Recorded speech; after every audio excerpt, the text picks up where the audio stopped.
Hey YouTube, another rod building video, quick one. Topic is denatured alcohol or rubbing alcohol when you use to clean or to use with your rod building. I go to Lowe's and get this big container here. That's what I use to clean mostly, and then I use a burning one for my torch. When I need to, and I also use another 50%.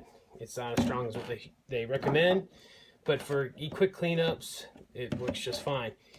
Now how I put it on is I use a empty Expo dry erase marker bottle. I'm a teacher, so I get these all the time empty, and I take them home and they are perfect to spray your rubbing alcohol.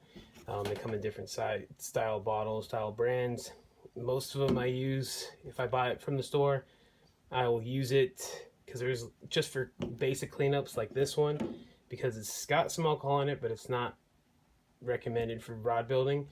But when it gets empty, I'll start putting denatured alcohol in it. Hope this tip helps. Leave a like, comment, tell me what you guys do below, and subscribe. Thanks guys.